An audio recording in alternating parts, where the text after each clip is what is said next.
Welcome back to another episode of Real Talk Live, where we talk about movies, TV shows, and all the latest entertainment news. I'm your host, Krypton Cage, and I'm joined here today by my co host, Rokan. How are you doing?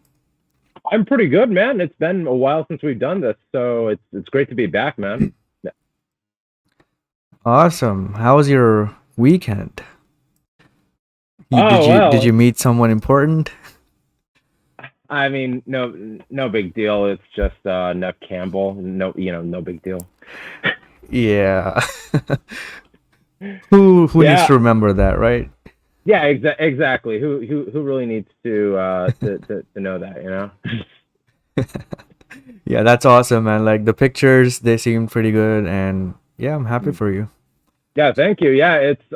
Let me tell you something. I was super nervous meeting her because it's like this is Nev Campbell. She's like we said I said in the last episode. She's my scream queen. And so I was super nervous meeting her, and like when I got to kind of like see her, she was just so cool. She was so polite, and she's really nice. So it kind of like eased me up a minute. She signed my Scream trilogy DVD box set. I didn't have enough to have her sign my Scream 4 and 5 Blu-rays, so I was like, I spent more time. I spent more time in my life with my Scream trilogy DVDs than I did with my Blu-rays. So it made sense for her to sign my Scream trilogy Blu-rays. So it's awesome, and I have our photo actually uh, somewhere in my house. Hold on, let me get it real quick. Sorry. Sure. Hey, Siani and Fair Jason, welcome, welcome. It's good to see you again. I know it's been a long break, but yeah, we're getting back. I just had some issues with the laptop and now they're fine. There you go. That Yeah, looks I've seen it. amazing. Did you Yeah, make any thanks. Ghostface jokes? I was tempted to. I was tempted to say, do you like scary movies? But I was way too nervous I would have totally done to say that. anything. Yeah, yeah. I should have in hindsight. I made it a point though to not mention anything Scream Six related. I just want to say for the record, 'cause I know some people online were just talking about it, and I didn't want to say anything to her like it so sucks it can't be in Scream Six or anything like that. So I just kept it simply to just saying to her, hey, your movies meant a lot to me.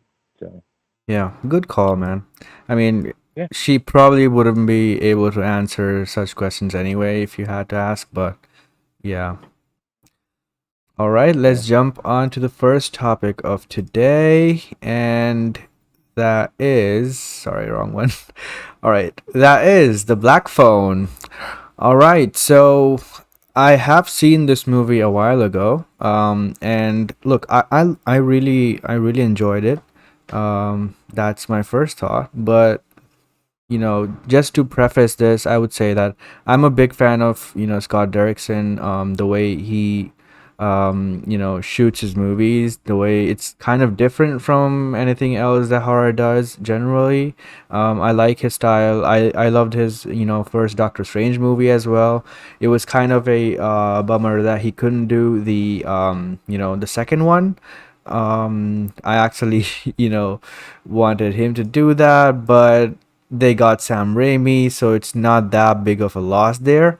But again, I still wonder after seeing Multiverse of Madness, I still wonder what his movie could have looked like. But again, Scott Derrickson's horror movies are pretty good. Black Phone, I think, is really amazing. I think you should definitely watch it in the theater because, especially because of the cinematography and the sound. I think it really impressed me, and I was not expecting that. The sound is so amazing. The music, the sound design, the sweeping landscape shots, when the police arrive at the first location and stuff like that. uh, that was just so cinematic. I loved it. And as for the horror elements, I think I was not expecting some of the uh jump scares to get me, but they did. And it's kind of weird because I don't usually like jump scares and the typical horror tropes, because I'm more interested in how creatively you can get me by thrilling and other horror stuff. But there were some very effective jump scares here. a couple of them that I did not expect coming, and it was fun. But the story is pretty good. But the most amazing things was the kids, especially the sister. She was amazing. Like, I was blown away by her, and the performances of everyone was good. Ethan Hawke was also fantastic, but especially the kids. The story obviously revolves around them, so um, they did pretty well, and the ending definitely got me. It was very emotional, and I loved it. What are your thoughts on the movie? Oh, I absolutely loved it. I mean, Scott Derrickson, he's one of those directors, especially when it comes to horror, that I'm always going to be there on, if not day one, then definitely on opening weekend. And that was definitely the case with Black Phone, since I saw that on a double feature with that and Elvis. So it was, yeah. With when it comes to Black Phone, I had a great time with it. I like kind of like how kind of like you know suspenseful it is. I like kind of like you mentioned the sound design. The sound design is incredible. The score is great. It has this weird kind of like synth type of Yeah. score to it, which it's very John Carpenter-y, which is a big compliment I can get. And the whole premise even feels very kind of like 70s John Carpenter in that sense. So I absolutely dug it. Ethan Hawke was fucking creepy.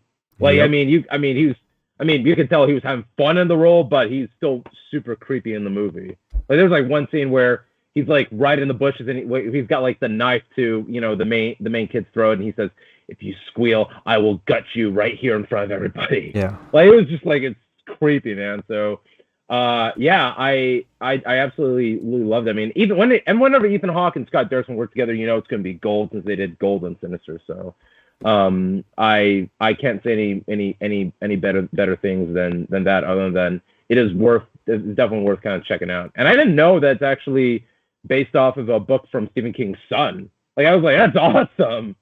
Oh, that's So cool.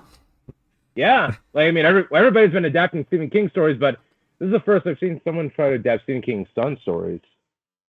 Yeah, So that's pretty cool. yeah.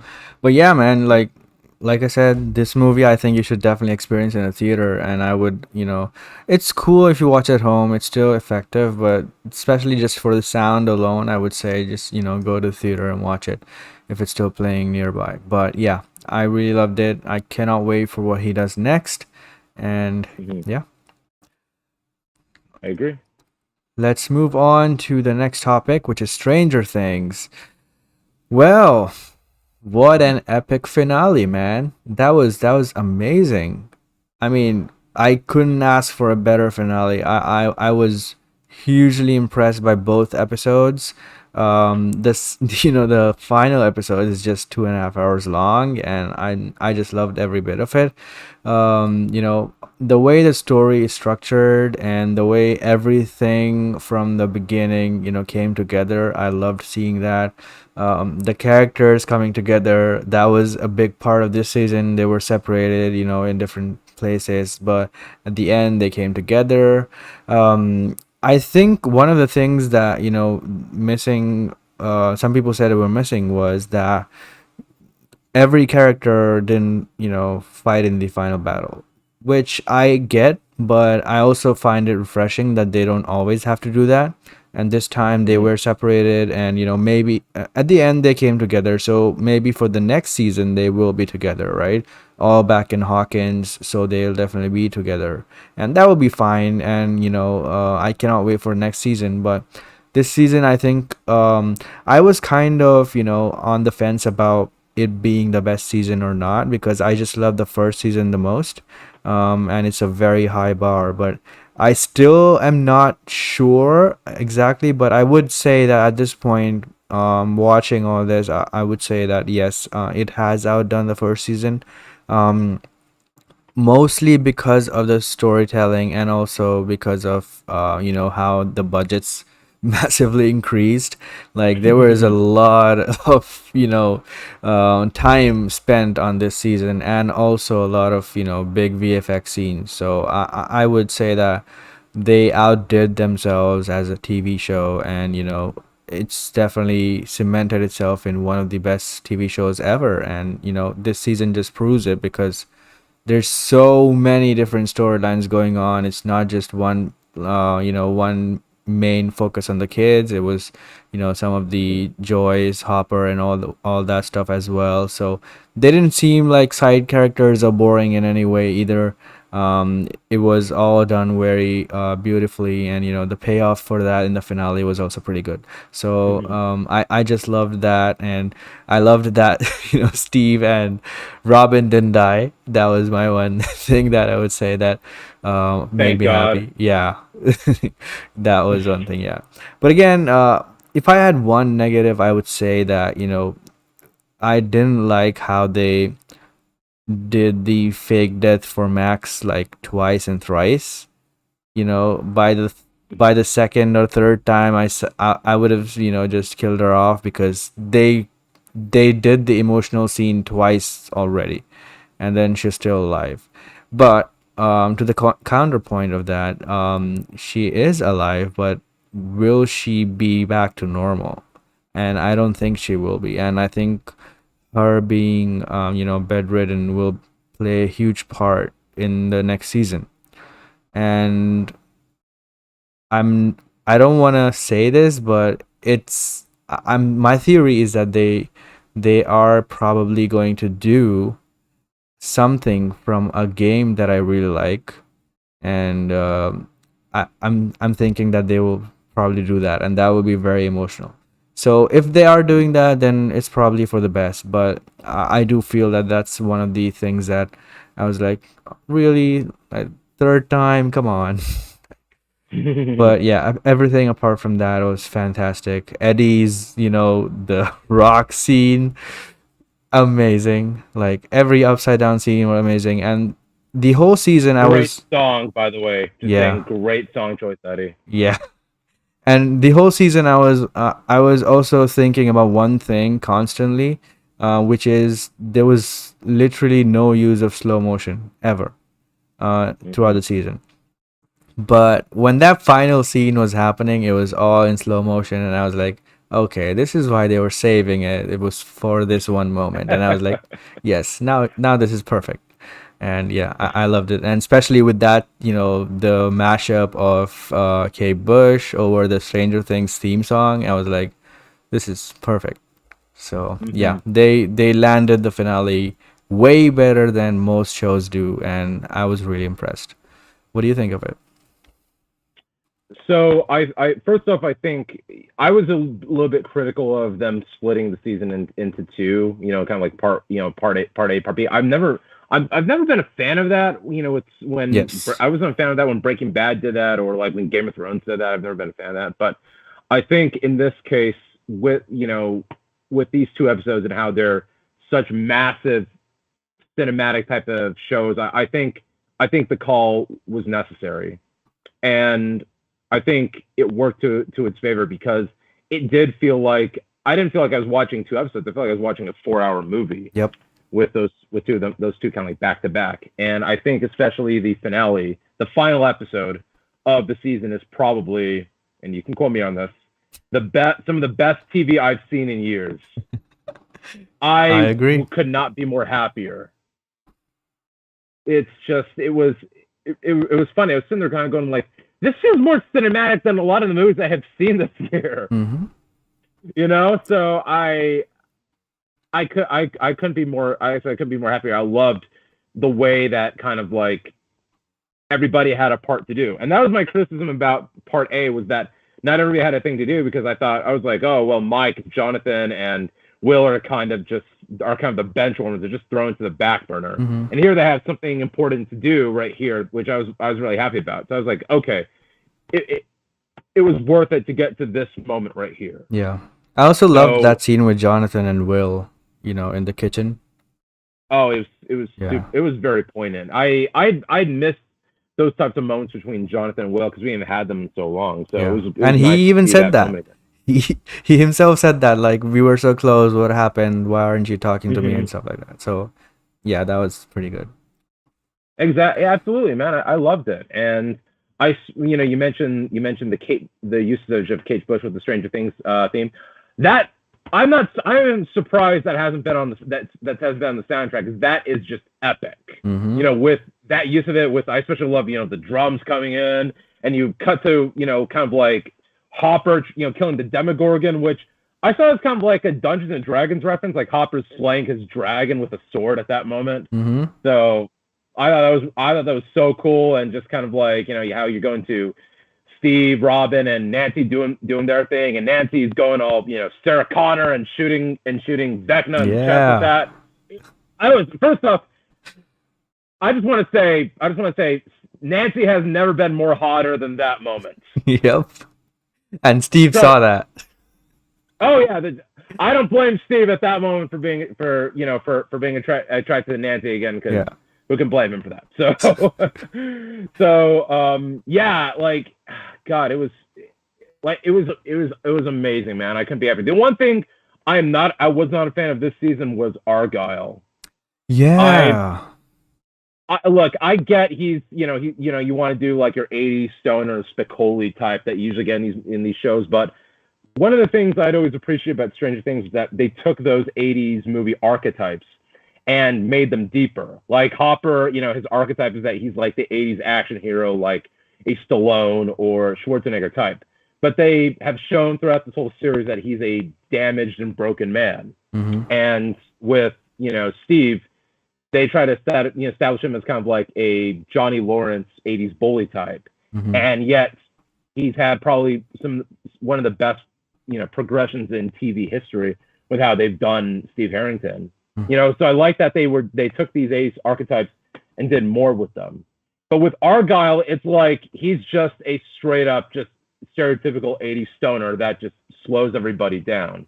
And I just kind of thought he really wasn't needed. And I've heard the argument for people saying, well, you have to have comic relief. And my counter to that is, well, isn't Murray already comic relief?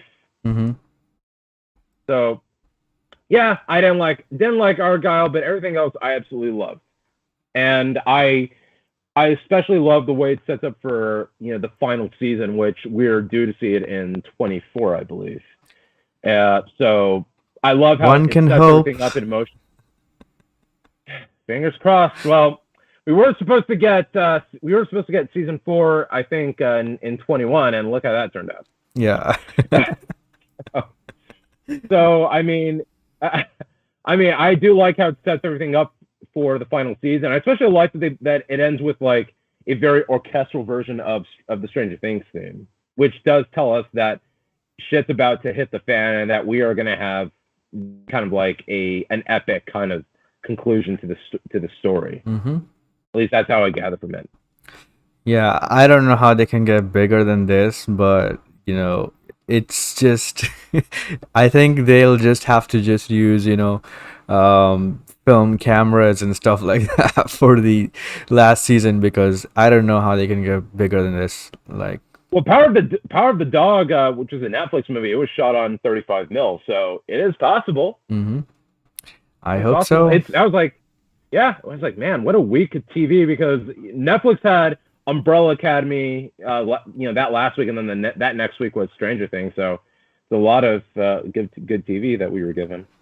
I still have to see Umbrella Academy. I haven't started it yet. I was super busy this weekend, and yeah, I'm definitely gonna watch that. Let me tell you something, Casey. You would absolutely love Umbrella Academy. It is. No. I have seen the first 2 seasons. I just haven't seen this season. Yeah. I just haven't seen this season. Yeah. Well, even better. Yep. I love the show, man. Like, it's right up there with The Boys and Doom Patrol for me, because these are not your typical superhero stuff, but it's kind of different. It's also kind of like X-Men, but not. So yeah, and the story is also pretty good. So I like that show. Yeah, I always call that show like X-Men meets the Addams Family. Yeah, kind of. Yeah. And speaking of that, we can jump on to The Boys season 3 finale, which was also talk about Talk about so many TV shows being amazing, and we're just getting spoiled by all these. The Boys Hmm. just ended, and that finale was also so amazing, man. Like, Homelander just remains the best of the best. I'm telling you. Dude, since the first episode of the first season, he's like the guy carrying the whole show. I'm not undermining everyone else, but he's just that good.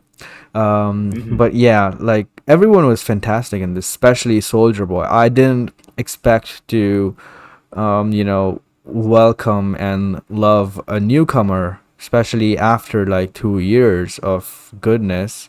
But I did, and he was fantastic. Part of that, a major part of that, probably is Jensen Ackles being, playing the role. But I thought, Soldier Boy was done really, really well. His demeanor and the way he, walks, the way he carries himself, that was all fucking amazing.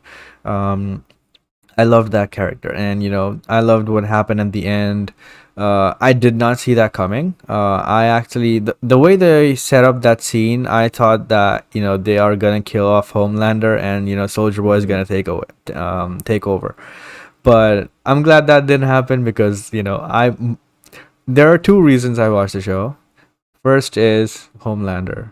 The second is everything else.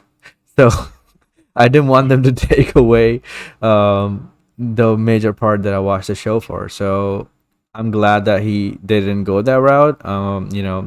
Although it would have been very interesting if they went that route and then later on brought Homelander back or something. But I'm glad that he just after all of that he just walked away like a boss because Hmm. of what he pulled. He brought Ryan into the mix, and then that caught Butcher off guard.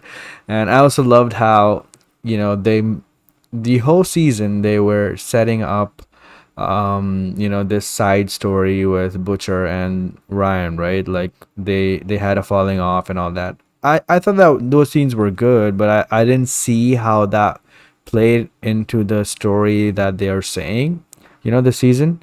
But at Hmm. the end, he pulled it off. Like he brought him in, and when the boy had to make a choice, he picked Homelander because Homelander was nicer to him. And just in that episode alone, Ryan just Homelander goes to meet Ryan, and Ryan just expects him to be mad because he killed Stormfront. Technically, but that didn't happen. And Homelander, basically said nothing will make me not love you and something like that. So he realized that, I had these two people, one who gave me shit and, asked me not to meet him again and all that. Although his intentions were right, he didn't know how to say it. And he didn't, because as a kid or as any person would, when you hear such words, it doesn't sit right with you and you don't understand it Right. fully, right? So Homelander says this stuff, and um you know Ryan got to it. So when he had to make that choice, Ryan picked Homelander. So it just goes to show that, acts of kindness and stuff like that matters. Even if you are a bad person, the person receiving that kindness will overlook that sometimes. That's a scary thing, but it's also a human thing, right? So Right. I did feel that scene was pretty good, and in the end, when at the Homelander rally or whatever that was, where he killed that dude, and Ryan just observes that and then does that creepy smile. I was like, yes, that was fucking perfect. That was a perfect way to end it. So I loved the finale, man. I loved the whole season myself, and I cannot wait for the next one. As usual, it's one of the top tier shows. I think that I always love to watch. And yeah, overall, I really loved it. What do you think? Well, it's gonna be an interesting reaction you hear from me because before we started this, I had just finished watching that finale. So it is Oh, a full on, yeah, it's a full on fresh reaction. So I had no idea about anything. nice. So, so I just want to say the first thing I want to bring up is the fact that I was at like a restaurant on Friday night with my friends, and we do kind of like request. We'll request songs on like the carry on like the radio, the little jukebox thing. One of them plays Maniac, and I was like, interesting choice. And they said, dude, just watch the boys finale and you'll see why. And I was watching it, I was kind of going like, oh, that's what they mean. So aside from that, yeah, this was an awesome finale. I mean, I always love that for finale for what the second season's finale and then this season's finale of the fact that they go into a ridiculous fight as their big finale. And I like the fact that they go for something like this where it's them in the bot building and they're just breaking shit and they're acting like they're a bunch of like, they're acting like they're, Godzilla and Godzilla or Ghidorah or Mechagodzilla just smashing through everything, and it's a blast. Mm-hmm. So I had so much fun with it. I agree with you, man. Jensen Ackles was such a great addition to the series, man. I mean, full disclosure, I've always been a Jensen Ackles fan since I saw him in Smallville all those years ago. So it's cool to see him in things like this now. Just because he'd done Supernatural for like 15 years, and I've always wanted to see him kind of like expand himself outside of Supernatural. So it's cool that he was almost Captain America. He was almost Well, I mean, I will say that we did get him as a Captain America type right here. So I would have been perfectly fine if he played that character as well. Like, he was so good in this. Yeah, he would have been a fantastic. I mean, there's a chance that if they ever did a multiverse type of movie, they could have Jensen be Captain America from a different multiverse. Yeah. So it's possible, but yeah, like Jensen was such a great addition to the series, and first of all, I'm glad they didn't kill him off. Mm-hmm. Like, I'm glad they didn't stab him. So it does open the doors for him to come back in some capacity. Mm-hmm.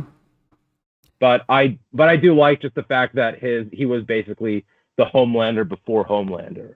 Yeah, he was Homelander's daddy. Yeah, the very Luke, I am your father moment from the last episode.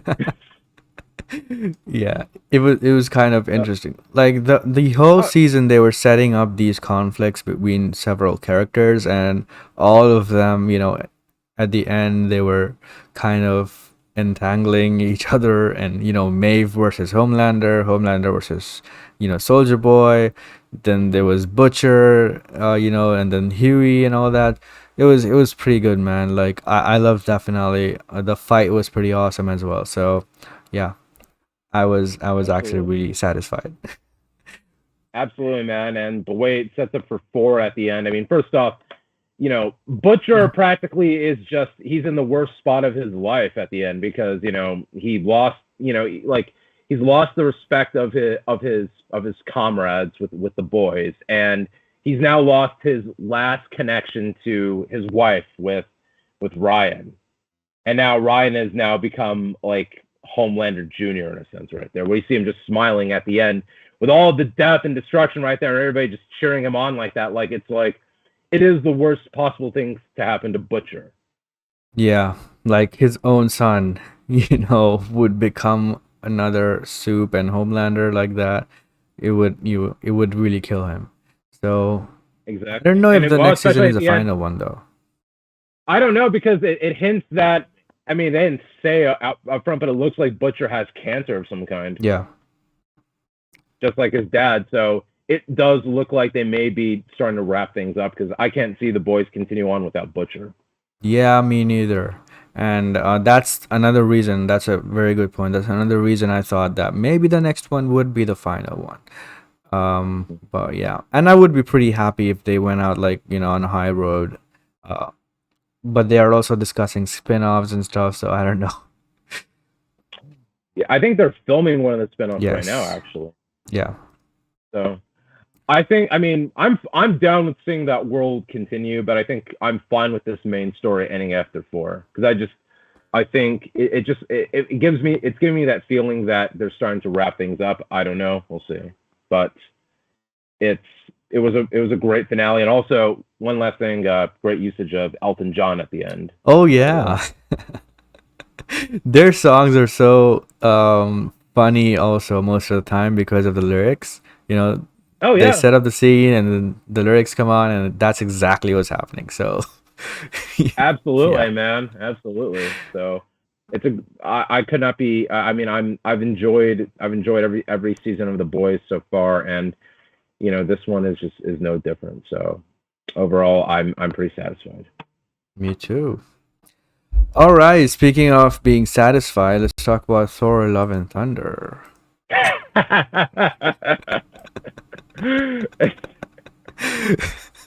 Let me start because I probably Mhm. am going to be more positive than you, which to my surprise. But Yeah, go right ahead. I'll give you the time to charge yourself. Um, Okay, thank you, thank you. but look, I my expectations were really low because I'm not the biggest fan of Ragnarok. I think that movie. Um, so my fundamental problem with you know superhero movies or any movie in general, like I don't like when the creator is making fun of the material itself, right?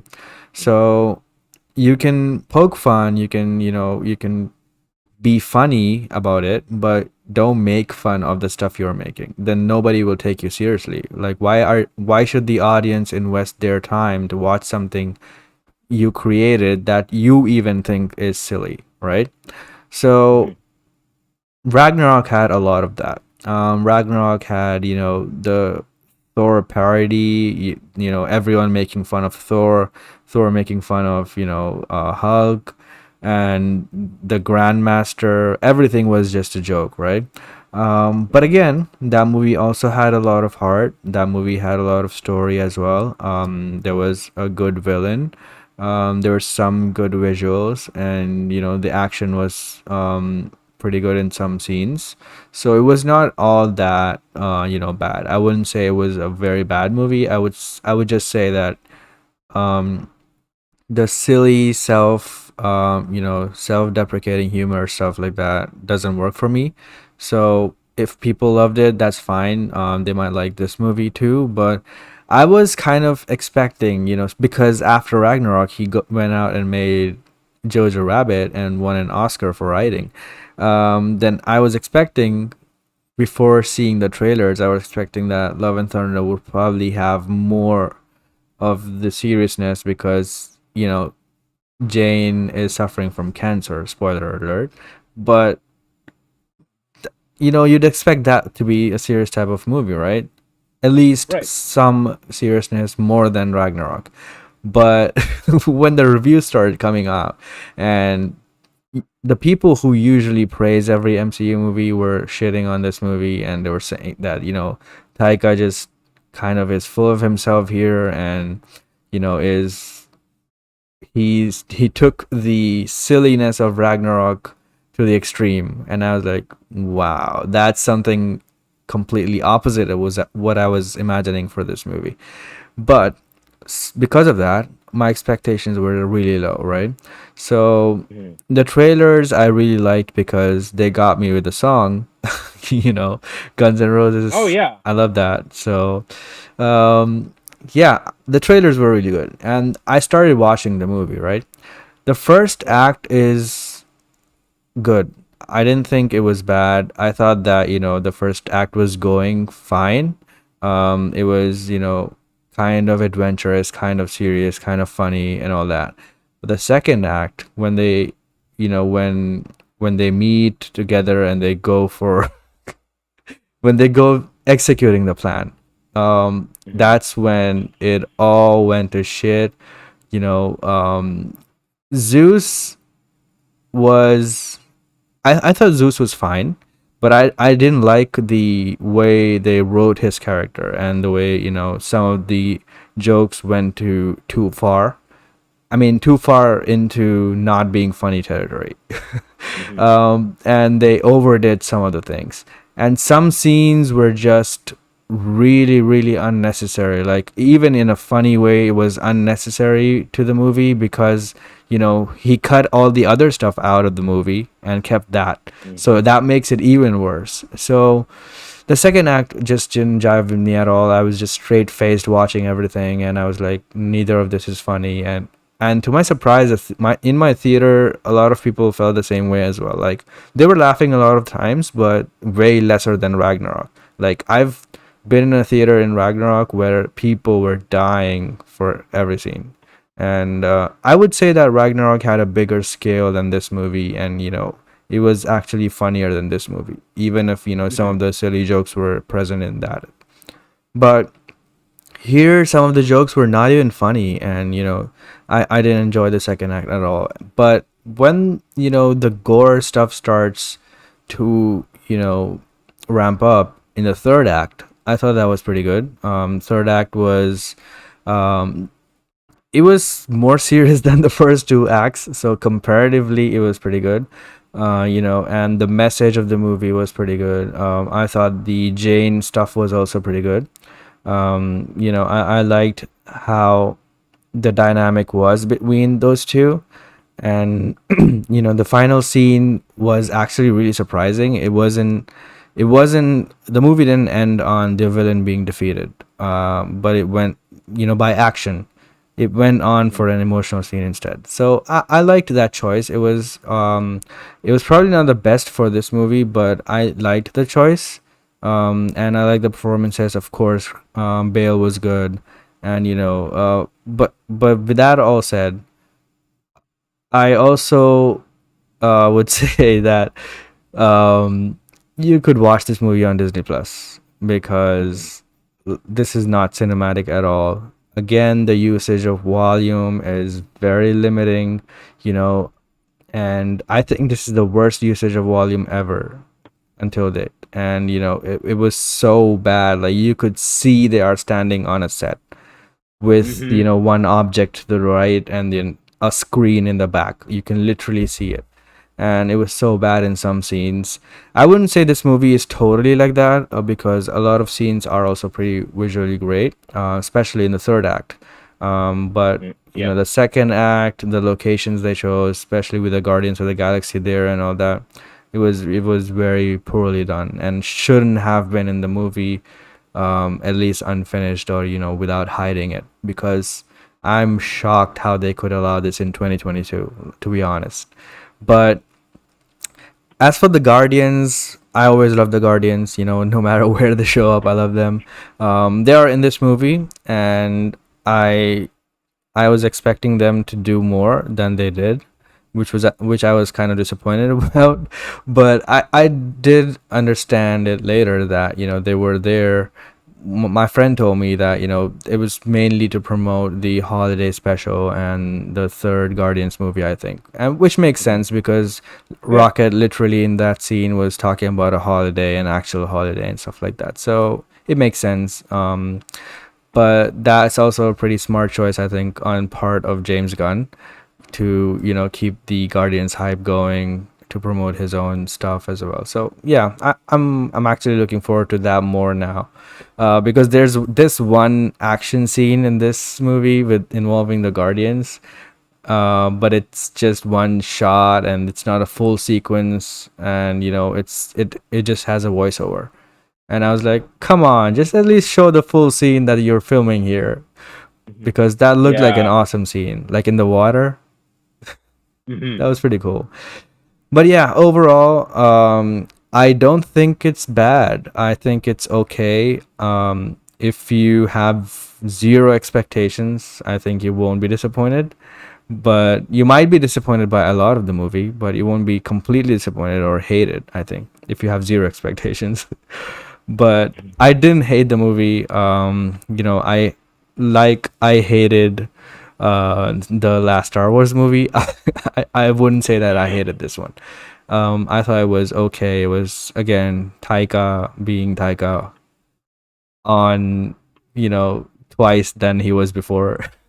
So if you are expecting that, then you won't be disappointed. But if you really like those type of jokes and Taika humor and stuff, you probably will love the movie.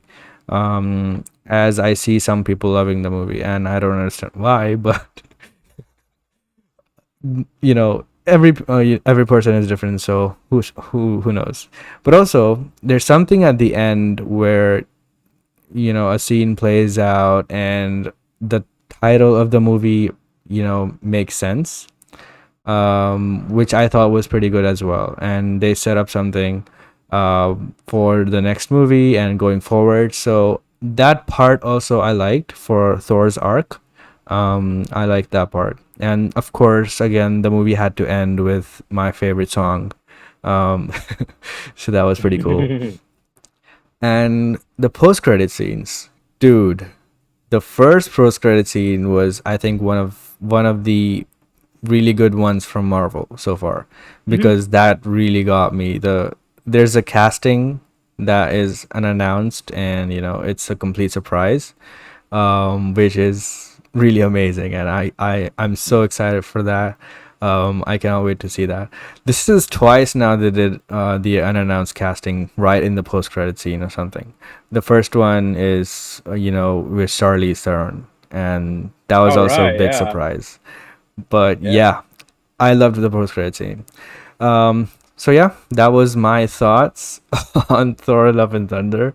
Mine would probably be more love, and yours probably would be more thunder. So go ahead, take the stage. This is your stage, the area in front of Zeus. Speak. All right. Thank you. All right. Well, thank you. Let me reiterate let me start up with what I said as my first reaction on Twitter, where I said it felt like a 6-year-old wrote a script in crayon, and thank God you weren't there to watch it with me, because you would have heard me go like this. Oh. I was doing that internally. Don't worry. Well, even better. Yeah. I mean, look, Thor remains one of my favorite Marvel characters. When I read that, I mean, I was a big fan of like the '90s run of Thor comic books and the Mark Miller Ultimate Thor comic books when I was a kid, and I loved the first Thor movie because I felt like I was watching that version of Thor. You know what I mean? It was very grand. It's lush. It's a little over the top, but that's kind of like what Thor comics were. And even with the Dark World, I mean, I know people give that movie shit for some reason, but I really enjoyed the Dark World. I'm with you. I wasn't yeah, great minds think alike, motherfucker. I think the Thor movies went downhill. Like, I like them in the order. Like, first Thor movie is the best one, then Dark World, then Ragnarok, then Love and Thunder. That is the same with me. Yeah. That is the exact same with me. But the thing is, though, that with the first two Thor films, I still felt like there was progression with the character. The first movie, he's this pompous, arrogant, arrogant dude who learns how to be kind of like a more of a selfless person, And in the second movie, he comes to terms with what it's like to be a king, and at the end, he straight up says, I'm not fit to be a king. I'm not ready for that, and he decides to just be more of Earth's protector. Mm-hmm. Then when it came to the third movie, it felt like they just went backwards with Thor, and you know what I mean? Like they started making him very kind of like jokey, and look, Ragnarok I wasn't hot on, but there were some moments in that movie that I think are legit great. Like, I like that Thor learns that Asgard doesn't live on as a place; it lives on through the people. Yeah. Like, I like that Thor learned from that. I actually think some of the jokes hit me really well. Like, it's like more like the smaller ones, like Thor saying to the Hulk how they don't like Bruce Banner, and then Thor says to Bruce Banner how they don't like the Hulk, and Grandmaster calling his slaves prisoners with jobs and stuff like that. Like, it's those are the type of jokes that actually did hit with me. Yeah. But this, on the other hand, no joke really hit me. Like, I chuckled maybe once or twice, like on some passing scenes, but that's pretty much it. But this movie stinks. Because I mean, like, for one, Thor is literally a fucking idiot in this movie. Yep. Like, he's just this.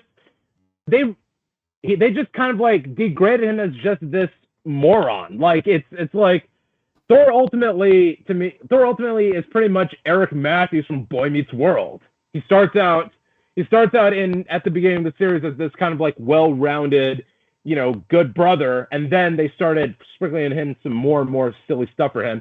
Then by the time it got to the final 2 seasons, he was a fucking idiot. And that's how I just felt with Thor. And some of the jokes in this movie, I literally turned to my friend and I said to him out loud. A lot of people in the theater probably heard me when I said this, but I turned to him and I said, "This is fucking stupid." Yeah. Like, there's a joke with Stormbreaker and Mjolnir that I just was going like this feels like a child wrote this. I mean, I wouldn't lie to you. I like the Stormbreaker stuff. I thought that, I thought Stormbreaker was actually the best character in the movie because it actually got a personality, even though the jokes are like kind of silly because of, the friction between Mjolnir and stuff. The way the scenes played out, like Stormbreaker is slowly coming onto the screen from the side. That was kind of funny to me. But it takes away the cool aspect of Yep. Stormbreaker and of Mjolnir in the past movies. Yep. That's what I'm saying. Like, within the context of this movie, I would say comparatively, some of the scenes are good. But if you think about overall, from Thor 1, or even, I think, the Thor franchise needed a reboot, right? Surely they proved it, the box office did well, people love it, blah blah blah. But I think the Russos did Thor better because they got this new version of Thor, and in their movies Thor is, yes, similar. He's funny, poking fun and all that, always jolly, but he also has those serious emotional scenes, and he also has those strong mythic Thor type of scenes as well. So I think the balance is pretty good there, but here it's not. It's not because the Russos actually are just better directors. They actually care, and that's why I just felt like Thor is just directed by someone like Taika, who I don't really even think gives a shit. Yeah, I think he's trolling everyone, even Feige. Yeah, exactly. Like, it's the most kind of like it's the most expensive troll ever. Yeah. Which I'm all for trolling, but I'm all for that. But don't do it like this. This is just fucking ridiculous. Yeah. And it gets to a point where I feel like I was watching an SNL sketch comedy parody of Thor. Yep. Like, it just did not kind of like click with me. And it's and when you mentioned kind of like the whole trolling thing, Taika does some things with like the past Thor films that he just kind of like practically just laughs at. Like I mean, this isn't a spoiler alert because she mentioned this. She's mentioned this on her Instagram and everything like that. But Sif is back in the movie. I was glad to see Sif back. Yeah. I love Sif. I love Sif as well. Yeah, I haven't seen her since Agents of S.H.I.E.L.D., I believe, which has been... She shows up whenever they need her. She's awesome. Pretty much. That's why I mean, more props to Jamie Alexander. She's, that's why we love her. And I'm glad that, first off, I'm glad they gave her a more comic accurate Sif costume this time around, because Sif does have like the helmet in the comic books, and that's kind of like what she wears. So I was glad they were able to do it. But they give her this scene that's kind of like a joke version of their scene from the first Thor, where Sif goes, I'm going to die as a warrior. Yeah. And they do it in this way that is just fucking horrible. Yeah, I didn't like that scene. And I didn't like it either. I also didn't like when Korg is doing like the backstory of the films, and they're doing the recap. They gloss over the fact that Thor's best friends got killed. Yeah, they made all of that a joke as well. Like, yeah, exactly. Like, practically, Thor doesn't. That's the thing. Thor doesn't feel like a human being anymore. It just feels like a walking punchline. Yeah. And that's mostly because of Taika. Like, he also thinks that Thor is ridiculous. Like, no matter how funny you want to make your characters, like, I would credit Whedon for that. Like, he would also have jokes, a lot of stupid jokes as well, but he took his character seriously, right? Taika doesn't do that. He makes fun of his own characters as well. Like his characters are like the silliest people in the world. Exactly, and it's just like, I mean, look, I'm not above Thor being funny. I mean, Thor is funny in the comic books, but it's a very kind of like the joke of Thor is just how his over the top god personality clashes with non-gods. Mm-hmm. So like when you look back on the first Thor movie and he gets to the moment where he smashes the coffee mug or he demands a horse in the pet store, like Yeah. those are very comic Thor jokes. Yeah. Those were funny, yes. But They are. self-deprecating, like making yourself stupid and all that I don't like.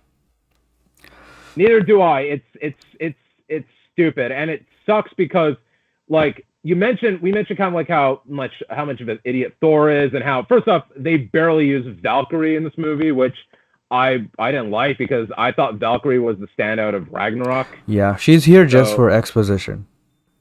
Pretty much, she's here because they're like, well, we made a new Thor movie, so we gotta have Valkyrie in the mix. Mm-hmm. So it feels like she's there just to be there, but it's like, you know, they do a goofy Thor. They barely use Valkyrie. They make Sif silly, and yet on the other side you have Christian Bale and Natalie Portman giving it their all. Oh man, I think one of the gore scenes that when all of them get captured, that scene was pretty fucking good from Bale and Natalie Portman. But also one complaint I have about Gore, I forgot to mention this because he is literally called Gore the God Butcher, which was actually a big troll on all of us because it's called the God Butcher, not the God's Butcher. So in the movie, it's kind of a spoiler, but it's not that big. He only kills one god. That is it. That's the only bad thing he does the entire movie. Nothing else. And he's the villain. Exactly. And I feel like a lot of gore stuff was cut out of the movie because probably Taika was like, "Oh, this is too mean. This is too serious. We gotta get back to the comedy." Like even Christian. Then what's the point? That's what I'm like. I'm like, he's a villain. That's what they do. Yeah. Like it's the same thing that happened with Kate Blanchett and Ragnarok. Like they barely use Blanchett in Ragnarok. Yeah, but again, in that I understand. Like she's their sister, right? So you can't go too far. But he's literally called the God Butcher, and you start the movie literally with him, and he is literally on this quest to killing all the gods, right? But he does nothing else. Like not even two gods. It's just one god in the beginning, and that's it. He does nothing. Exact. If you want your villain to have a quest for revenge, you show their quest for revenge. Yeah. I mean, look at X-Men First Class, for instance. I mean, kind of like the first half of that movie is Magneto going around the world fighting all of the Nazis that did the experiments to him, and he's killing them off one by one. Mm-hmm. Like you're in there with his quest. You're not in there with Gore's quest. Yeah. So it just didn't make it. It was like they pretty much. I felt like they practically kind of like they wasted Christian Bale in this movie, which I kind of figured would happen because it's a Marvel villain. It's one. It's always been kind especially of like a Taika villain. A Taika, yeah, exactly. Well, exactly, because he's like, oh, he's too mean. We gotta get back to the comedy. So it's like I said, Christian Bale is giving it his all, and so is Natalie Portman. Natalie Portman, I think this is the best Jane Foster has been in these movies. Yeah, like she's amazing in this film, and yet she's giving her all into this movie that really just doesn't deserve it. Yeah, I liked her in Dark World as well. Like she was always, yeah, it was pretty good. But yeah, she's amazing in this movie. But again, some of the scenes just don't utilize her fully. So nope. And it's a shame. It's a shame I'm ripping this apart because I'm sorry if it sounds like my mind's just all over the place. That's how I usually am when I talk about just like the editing. Pretty much. The worst part about the editing was, okay, if you are making a joke, right, go ahead, make a joke, but after the joke, at least have a 2-second space with the other character's reaction or the audience to just take in that joke and at least laugh or do something. You instantly, right after the sentence ends, you cut to another line, another scene. That just undermines your own things. Like, why are you even having those lines if you don't want them to, if you don't want the audience to take in that joke? Because I think the movie could, improve from its current state if you add in like 15-20 minutes of just letting some of the scenes breathe a little. Because I thought that, some of the comedy was undercut because of that, because you said the line and instantly after the line ends you cut to the next scene and they just move on. Like, that's not how comedy works. So No, I mean, I'm no, I mean, I'm literally from the school of SNL, and when a joke hits, you let the audience actually have a reaction to it, yeah, and have like a 5 second, laugh, and then when it's good, you move on to the next joke and move on to how to progress that joke in that sense. So it's you're right. It just feels like they just cut, kind of like just their jokes a little quickly. I mean, it's awkward, but it even feels more awkward when the jokes don't hit. Like not a lot of people in my audience were laughing. yeah, There was same. not a laugh moment. There wasn't even like a cheer moment. Yeah. I Like think the only like cheer moment which I was expecting as well was during, Mighty Thor's entrance. But that was in the trailer. yeah. Yeah, people that's the thing where people expected it. Yeah. So it's there was nothing kind of like that in this movie. So it's a shame. And also it's also a shame too because this is Thor kicking ass to Welcome to the Jungle, which like look, you know me, I'm a Guns N' Roses guy. Like, I should love it just for that reason alone. Yeah. Hell, I'll admit, when that happened, I actually had a dumb smile on my face. I was actually thinking to myself, all right, maybe I can actually have fun with this. And then the attempts at humor started. Yeah. Like the second And act really, really, really brought down the movie quite a bit. oh my God. Like, Russell Crowe was so bad in this movie. Yeah. And I mean, and I mean, like, and I don't blame him because I mean, we know he's a great actor. It's Yeah. just that he's given Taika direction. I mean, it didn't make sense. And also, why does Zeus have a Russian accent? I think it was Greek or something based on And that is one shitty Greek Yeah. accent. based on Taika's mentality. I think it was that. But I didn't have I didn't have a problem with how Zeus is portrayed, because I get that, um they're just going by the mythic gods type of thing, how they really are, how Zeus is like with women and stuff like that, and how they're just lazy and careless. They don't care. That was, I think that hit with me really well, because that's also Gore's arc. He was, he saw that in the beginning, and that's the reason he went on this quest. But again, that would have been amplified if Gore was actually a villain throughout the movie and then changed at the end. But that, low part for Gore didn't happen. He was not that. So that kind of was like, why would you do this to Christian fucking Bale? I completely agree. Like I said, it's a waste of just of Christian Bale like that. It just didn't make sense. And it gets also to another thing. Another kind of like issue. Just I had this movie. Well, I have a lot of issues with this movie, but it's like you get to the ending and you don't feel any of the stakes at all. Yeah. You don't feel like you're at the edge of your seat. Like, and I've heard people say, well, it's a comedy, you're not supposed to think about it, just laugh. And like, I want to bring an example to you. Like, you remember the movie The Mask, the Jim Carrey movie, The Mask? Yep. Yeah, that movie is the most cartoony, silly comedy I've seen. One of the most cartoony, silly comedies that I've seen. But in the last like 20 minutes of the film, the stakes are high. Cameron Diaz is strapped to the bomb. The people in the club are held hostage, and the jokes stop. Like, it's literally just a race against time. Mm-hmm. And you feel the stakes. And then once it's over, once they've resolved that issue, then it's back to the jokes, as it should be, because it's a comedy. Yeah. But I did not feel like there were any stakes in this movie at all. Yeah, none. None at all. Like I said, it's just because and the reasoning why jokes. Yeah. Oh, and what did you And think about, this is kind of a spoiler, so spoiler alert, but what do you think about the kids, distributing the Thor power and stuff? it was very. Don't you It was think it's a plot very. hole based on the rest of the MCU? It doesn't make sense. It doesn't make sense because Thor could have done this in past Yeah. MCU films.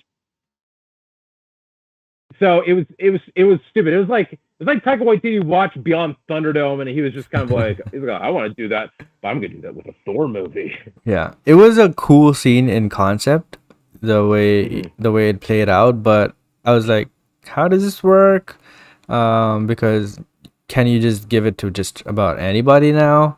And maybe it has to do with the new weapon, Zeus's weapon, but how would Thor know that then? Because it's kind of weird. It doesn't make sense. But It doesn't again, at all. I'm looking for sense in a Taika Thor movie. So who really is stupid here? It's. I mean, even though it's a comedy, there should be some rules, I guess. Yes. I mean, that's so. I don't know, but it does lead me. The kids thing, it leads me to what I consider the worst CGI in the movie, which is dude, which is the floating head. I mean, this is the floating. This has gone around Twitter, so I'm not spoiling anything. Yeah. So, the floating head CGI, it looked like something out of a '90s Nickelodeon movie. Dude, like when I was a kid, that Nickelodeon would have those like movies of the week. Some of them would be like some like sci-fi or fantasy movie, and then they would do kind of like a Star Wars hologram moment, and it would look something like that. Like, that's what it reminded me of. what's funny about that scene is, Korg, aka Taika, literally says "floating head alert" in that scene, and I was like, dude. Yeah. It's like he wanted that to happen, and it just looked really bad.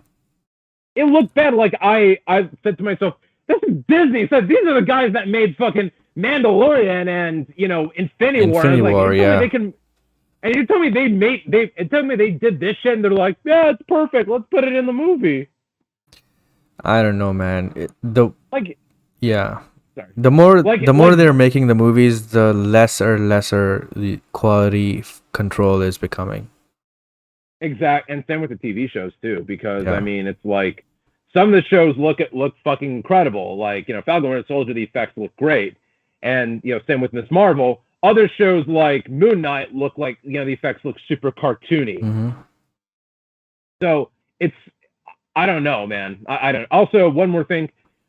No more CGI babies for me, please. When I saw that CGI I guess it's a spoiler alert, but it's at the beginning of the movie, Korg is doing a backstory of Thor's life, and it shows Thor as a baby, and it does this close up on the baby's face, and it's a CGI face, and I literally said to myself, "Are we back in Twilight now? What's going on?" Oh man, Twilight had the worst. They got competition now. I will say that much. But yeah, clearly this movie is a lot of fun. Oh yeah, it's a blast. It's a blast. Pay IMAX money for it. Yep, go. You know what? I didn't watch it in IMAX, and I kind of regret that. I actually did watch it in IMAX. Cool. To the movie's credit, the aspect ratio did expand during the core it wasn't fully like that. Part. No, it wasn't fully. It was like certain scenes actually expanded like that. So like I actually thought that I was missing some of the stuff not in IMAX, because there were some scenes where something drops on the floor and it's just not on the shot, and I thought that was just because they cut the movie. But if that's not in there, that's all in the second act, not the third. Yeah. So I was like, oh shit. So that's not supposed to be seen. Okay. Good to know that I didn't miss much. Yeah. Not at all, man. Like a successful director just thought, yeah, it's good enough. Yeah. Yeah. So yeah, I've told my friends who haven't watched this movie. I said because they said to me, "Oh, I kind of want to see." I'm like, just wait until it gets to Disney Plus. Yeah. I said go wait until it goes to Disney Plus and fast forward to the gore and Lady Thor scenes, and you're good. And the end credit scenes, because the end credit scenes were actually cool. Yeah. And just for the music, if you're a big Guns N' Roses fan, just for the Yeah, music, maybe you'll enjoy it. ex- exactly. But overall, like I said, this movie stinks. It's like in my book, it's probably up there with Guardians of the Galaxy 2 and Iron Man 3 and Captain Marvel as some of the worst MCU movies. Damn. You hate Guardians too? Because Guardians 2 to me was same problem I had with Thor, where I was like, it's like an hour and 40 minutes of jokes and 20 minutes of story. But at least with Guardians 2, I can cut back to the stuff with Yondu and Rocket and I actually like that stuff. Yeah. But this, on the other hand, like I said, this movie just stinks. And to my surprise, it's actually, rightfully getting bashed by a lot of critics and, audiences as Mm-hmm. well. But on Rotten Tomatoes, the audience score, the last time I checked, it was in the 80s, but the critic score is in the 60s. And it's the fourth worst reviewed, on Rotten Tomatoes in the entire MCU. So I would agree with that actually. I would say, it's down there with um Ant-Man 2 and Captain Marvel, Spider-Man Far From Home and this. Mm-hmm. Yeah, it's just like I said, just to me, you watch like say what you will about like Ragnarok or or Thor: The Dark World or even the first Thor, like those movies look like that there was at least an attempt. Like you could tell that they tried to make something good. This just felt like everyone was on fucking autopilot. Yep, I agree. And I think the Thor franchise, it needs, if there's gonna be, well, there's gonna be a fifth one. Because Chris Evans says he wants to And see him play he's going Thor to and do everything it. like that. Oh yeah, he's gonna do it, but they can't get Taika back. I They meant they they Taika gotta is get going it. to do it. Oh God, You know why? Because of all the why things is he that? set up in this movie. I think he is going to do it. It's kind of on track to make a lot of money as well. So maybe that will give him the pass, you know. Feige usually doesn't care if the audience, the critic score is low. So he should care this Well, time, I think. But I don't. unless it's Eternals, because we haven't heard any news about Eternals. Yeah, I just hope they make a second movie, man. I really want it. Yeah, Eternals was one of the top MCU movies for me. yeah. I actually rewatched Eternals a few weeks ago. Like I was sitting there going like, oh, this is actually better than this is better than how I remembered it. Hmm. So I'd much rather prefer something like that over this piece of crap. All right. On that note, let's move on Yeah. to Ms. Marvel, episode Oh, 5. thank God. All right. So, look, I've been loving this show so far. Every episode has been amazing. I loved every episode so far. I thought that this show is doing really, really awesome stuff. Balancing story, character, diversity, and the storytelling is pretty close to home for me as well. So it feels kind of authentic. It doesn't, feel like some random white guy trying to do it from their perspective. They actually know what they're doing. So all the little details kind of feel authentic to me. So I'm enjoying it more because of that. Um, but even the storytelling and the characters all are pretty fantastic on their own. And I like the Miss Marvel character. So she's definitely keeping the show going. Like Iman is fantastic in the role. I think she's going to be one of the top 3 or top 5 fan favorites in the entire MCU. She's that good. Going forward, I think she will definitely be that. So yeah, man, I'm loving the show. But episode 5, I thought took a little bit of step down for me.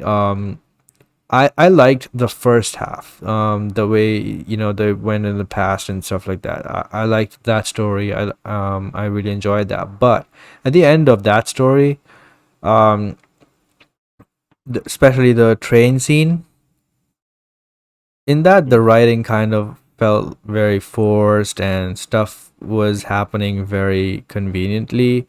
Just to further the plot of what they told us. They got separated pretty easily for stupid reasons, and they, I don't know, stuff like that just didn't live up to the expectations of the rest of the show. Because every episode has been fantastic for me so far. So this one kind of took a little step down because of stuff like that. And even, at the end when they come back, there is a scene which I'm sure is going to be explained, but there's a scene where the villains basically die off, and Mm-hmm. that kind of got me excited for a second because I thought that was maybe a Terragenesis scene, but they didn't explain it or told anything about it, and the way the power got transferred to Kamran, with her, just without knowing anything, she just, says his name and the power got transferred. I thought that was the whole thing was weird, and because they didn't explain any of it, it felt like, the audience is lost there because already they are introducing a lot of stuff like dimensions and the Noor dimension and all that. And on top of that, there was a time paradox with, Ms. Marvel going to the past, and she was always supposed to go to the past, right? So time Right. paradoxes, I've learned to accept it for what it is. I know that it doesn't make sense. It's a paradox, but Mhm. it just happens. It's a sci-fi movie thing. Just go with it. You don't have to make sense of it. But the thing with the Terragenesis scene, which is probably not that, because they haven't confirmed it yet, um, is that it didn't make sense with the stuff they explained so far. So maybe they will explain it in the next episode, and I hope they do. And maybe they will, introduce Inhumans in the next episode itself. And I don't know, but I would really like it if they did that because I like the concept of Inhumans, especially right from Agents of Shield. The Terrigenesis in that also was similar to how it happened here. Mhm. If it happened, we're not so sure, but because the way these two people from the clandestines, they got exposed to this and just immediately died off, turned it into a rock and immediately died off, but Kamran didn't. So it makes Mhm. me think that some have that capability and some don't. So because of that, I think it's Terrigenesis. But again, it's not confirmed. I hope it is, and I hope it's explained in the next episode itself. Because we had this theory in the beginning itself, where the she could be an inhuman and her light powers could not be her final powers. She could actually have the stretch powers by the end, after going through Terrigenesis. Mhm. So that's a pretty neat way of doing it. That would make a lot of people who are complaining about the light powers look stupid because they couldn't wait for it. But it would also probably make them satisfied because they finally get their comic accurate powers. Which to me doesn't matter that much. I think it's cool either way, but I would really like it if they did Terrigenesis. But yeah, episode overall was not perfect. I think it was a little bit of a step down. I don't hate it. I don't dislike it. I like a lot of it, but I think some of the conveniences that happened there kind of was like, come on, man, you were doing top tier shit for like consistently for like 4 episodes so far, and this one time you missed it. I'm just upset that they are not perfect because that's the high level they set for themselves. But Mhm. yeah, apart from that, I liked it, and I'm really excited for the final one, especially because Adil and Bilal are doing it again. So I know it's going to be amazing. So yeah, what do you think of it? Yeah, I mean, we talked, I said earlier just kind of like how Love and Thunder felt like nobody just cared. They were on autopilot. With Miss Marvel, it does feel like people are really kind of like giving it so much love to it. You know what I mean? Like Yeah. it really feels like it's such a labor of love, Yeah. and that's what you want in your shows, and especially with something that is as important as Miss Marvel. They've done such a fantastic job. You know, I love Iman Vellani as Miss Marvel so much. I think she's going to be like one of the best, one of the forefronts of the next phase of Marvel, and she should be, because she just has that type of like that star quality to it, you know. Yeah. And so I'm loving her. I mean, I remember we talked in the first episode just kind of like how like unsure we were of her parents, because we were kind of like, oh, they're kind of strict, but Yeah. after seeing them in a few episodes, they've really. I mean, I always liked the dad because I just like how dorky he was, but I really like the mom too. Yeah. So they've done a really good job with them, and I love the action. The action's pretty good and stuff like that. I like the fact that Kamala Khan isn't like a combat master. I like the fact that the way they do her actions, that she's very kind of awkward, as Yeah. it should be, because she doesn't know how to fight. So I like that when these people when the clandestines are trying to attack her, she's very awkward with how to defend herself. Yeah. So I am.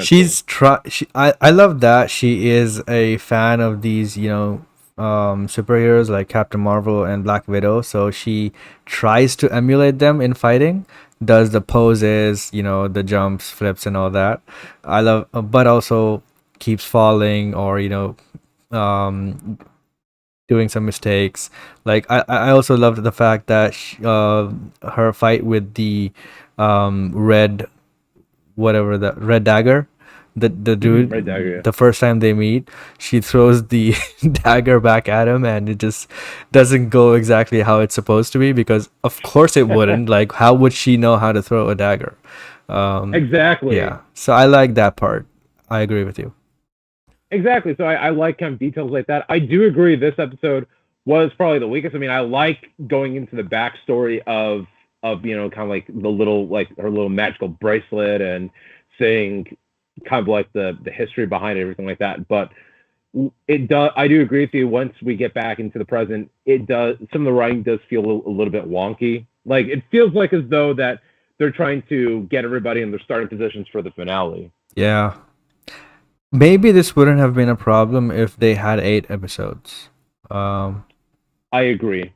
yeah, some of the stuff felt pretty rushed in terms of explaining stuff that was happening in this episode. So yeah, it wasn't perfect, but it wasn't bad either. Not at all. I mean, not at all. I mean, it's Yeah.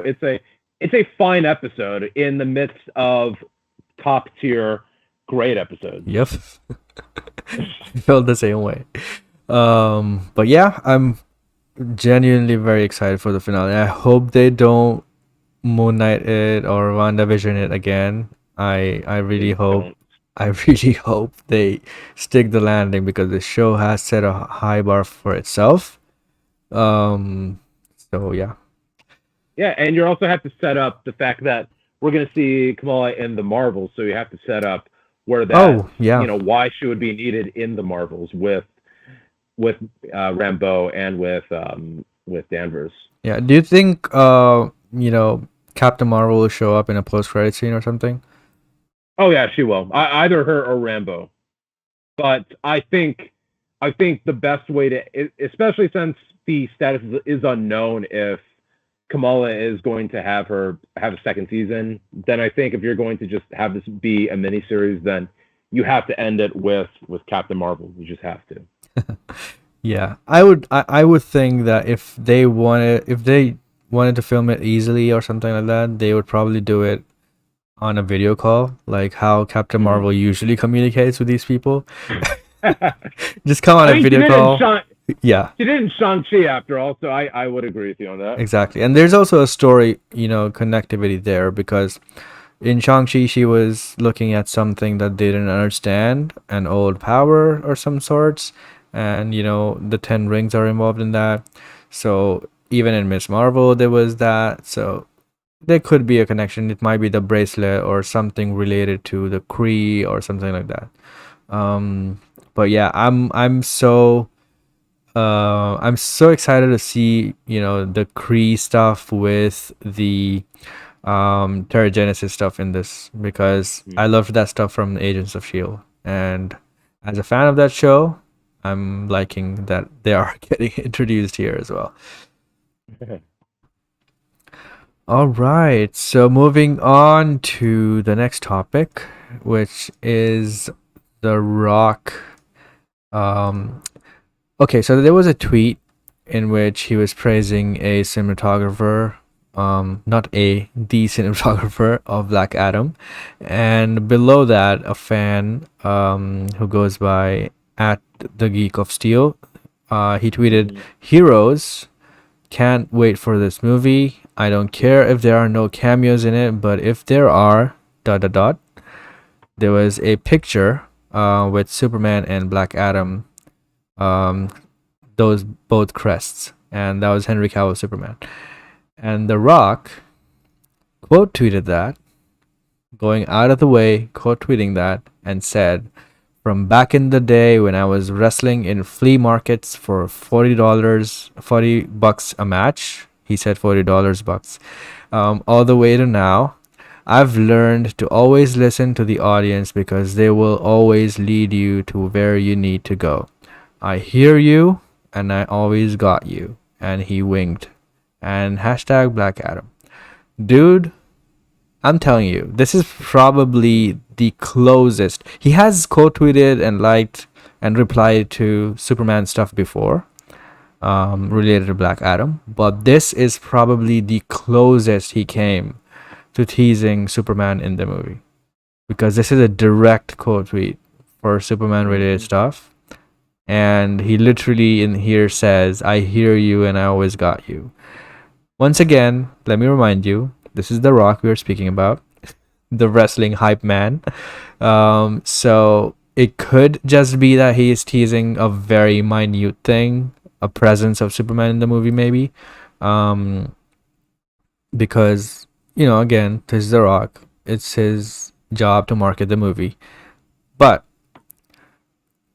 he didn't have to go out of his way to do this specifically, because this is very direct, based on the things he said here. So let me ask you this. How likely do you think Henry Cavill will show up in the movie? Considering that Cavill and The Rock are friends, they have the same agent. And they, the fact is The Rock was known in WWE as the people's champion. Mm-hmm. He always listens to the people. I would say, I would give it a good 65 to 70% chance we will see Henry wear the suit again. See, if this was any other company, any other franchise, we would have said 99% or 100%.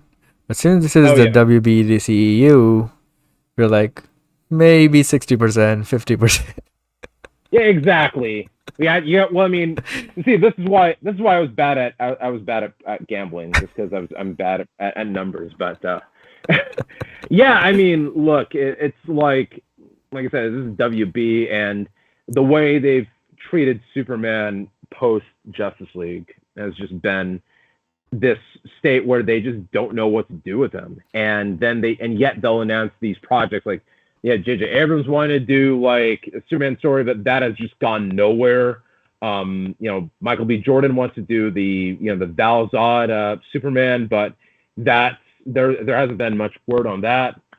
It's just kind of a case where like the only Superman activity that we've had is either the Suicide Squad Kill the Justice League video game or the Superman and Lois TV show, which you and I have not watched, so we can't really make a comment on that. Unlike, well, one of us can, but he's not here.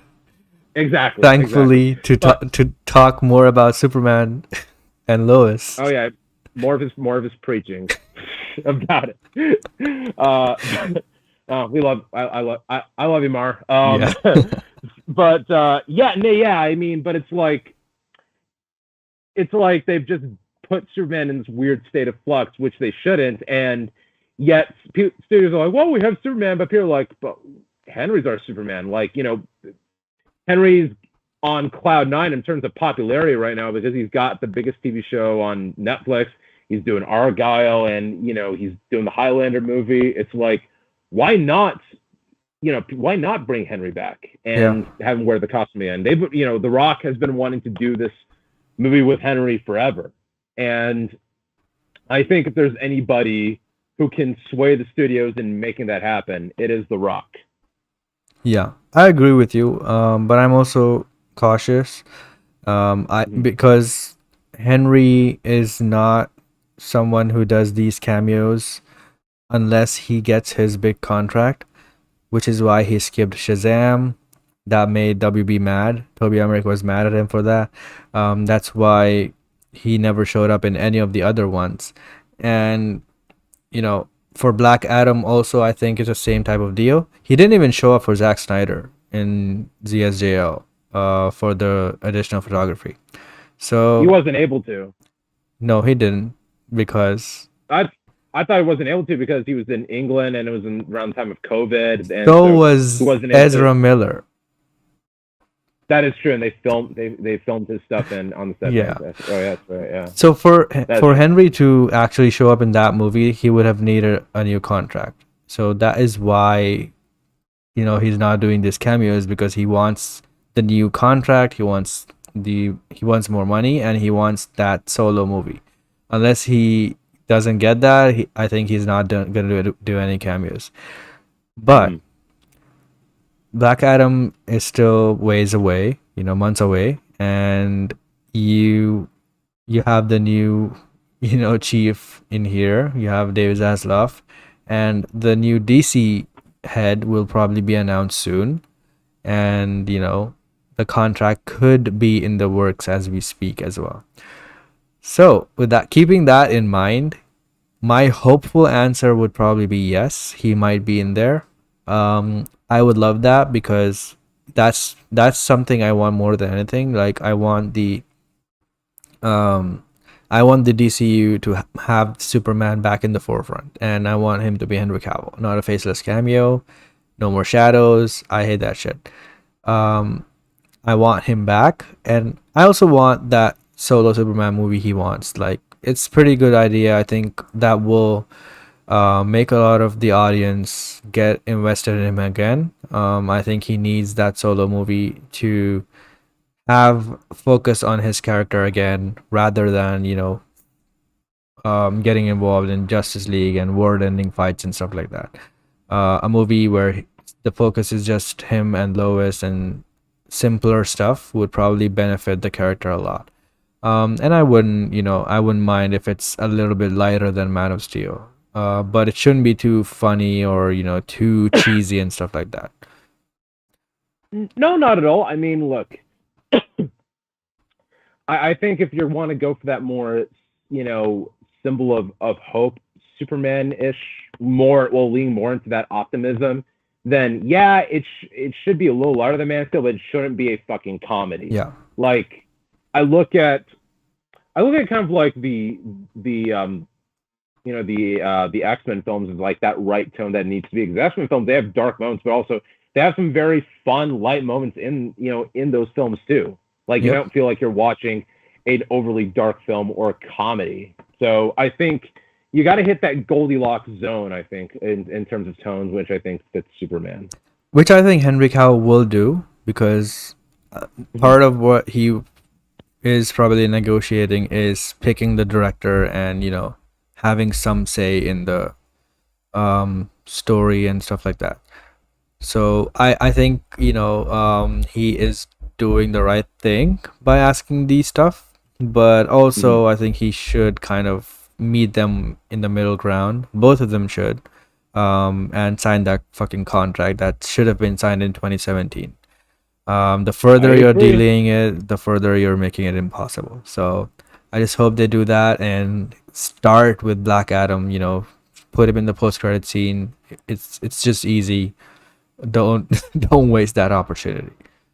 I completely agree. It is the movie that everybody wants. Everybody wants to see Shazam and Superman fight Black Adam. Not a single person that Rock has quoted was about Shazam versus Black Adam. Nobody cares about that shit. Shazam is tiny in front of Black Adam. Exactly. Exactly. It's why people want Shazam and Superman to do it. Yeah, Makes more sense. exactly. So yeah, I hope he's in there. But this was, I'm not gonna lie, as a big cynic for the DCU, stuff. I am definitely cynic in the sense that cameos and stuff like that happening.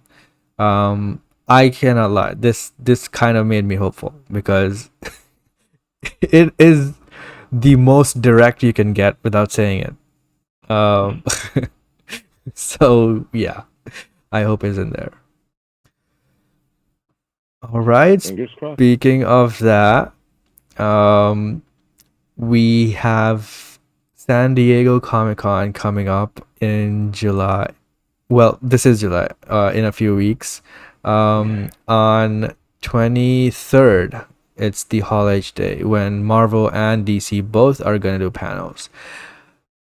First of all, I'm really excited for the Marvel one because Feige has been quiet and just listening to all the criticisms, for Phase 4. And, people are just complaining about it not making sense. There's no clear direction. There's no one, bad guy overarching and all that.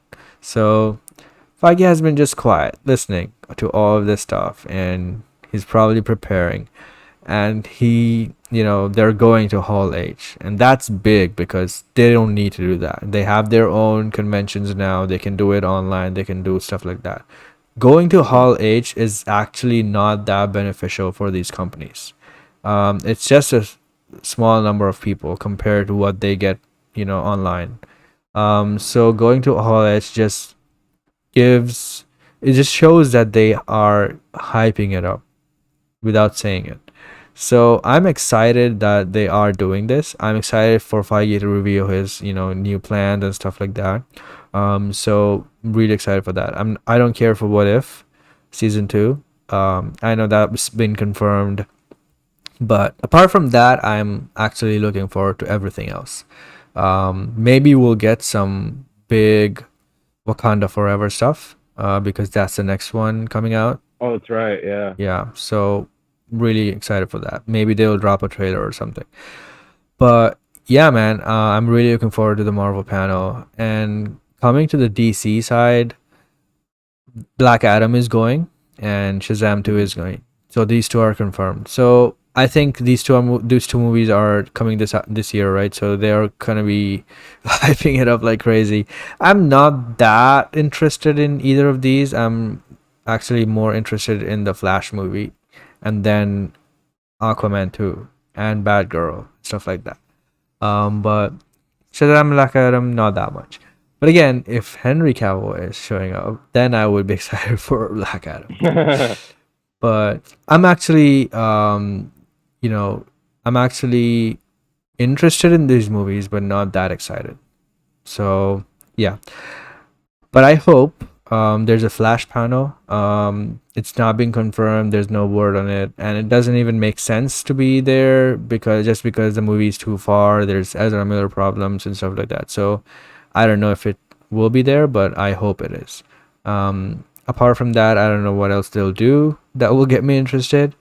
But there's another interesting thing that we will talk about next. But yeah, I just hope that, yeah, Pure Jason, damn right, please Henry Cavill show up. Henry Cavill showing up at SDCC will kill anything Marvel shows. Just right off the bat, it will just take over everything. Henry Cavill showing up there, maybe announcing Superman return and something like that. But yeah, that's all I'm looking forward to SDCC for. More hyped for Marvel based on how many stuff they have in production yet. So they'll probably show more stuff. So yeah, what do you think? And what do you think you'll see from either Marvel or DC? Well, I think from Marvel, I mean, I do agree that they are going to show probably a Wakanda Forever trailer, the first one, considering like you said, we are a few months away from Wakanda Forever. So I wouldn't be surprised if they showed the first trailer to that. And I could not care less for What If for What If season 2. I stopped watching What If after the zombie episode. Oh, did So you see the Doctor Strange yeah. episode? No, the Doctor Strange. Yeah, I mean, Yeah. I saw you think so. I saw the Captain Carter episode. I saw the T'Challa one, and I saw the Doctor Strange one, and then the Marvel Zombies one. And after Marvel Zombies, I just thought they weren't really taking advantage of it in a cool way. Yeah. They were just using it for jokes. So that's why. So they're probably gonna announce that. I think they're probably gonna show some stuff for Loki season 2. Oh, Because that's right. It's already yeah, filming. yeah, it's already filming, but I can see them probably put out like a sizzle reel of what they have so far. Yeah. Ant-Man Quantumania, they're probably going to show a trailer to that. Oh. And Yeah. and the Marvels too. Yeah, especially after Captain Marvel, Ms. Marvel just ending. Well, it'd be a perfect way to take advantage of that. That you can, the week after Miss Marvel season 1 ends, boom, here's the trailer for her next adventure. Yeah. I think So, Captain Marvel was the worst movie, but I'm not gonna lie, I'm actually looking forward to the second one because of Proton, Ms. Marvel, and the directors changing. Me too. I mean, look, I feel like Brie has a good Captain Marvel. It's just she needs to work with better directors who can help her with that. I mean, case in point, she worked with the Russos. Once again, they showed her better there. Yeah, much way better. Yeah. So the fact that it's Nia DaCosta doing it, who, I mean, I haven't seen the new Candyman, which I really need to see, but I heard, she did a great job in it. So if the fact that she did a good job with that existing intellectual property gets me excited to see how she can handle with Captain Marvel and Miss Marvel. So I see that happening. I can see maybe like some news on Blade, maybe.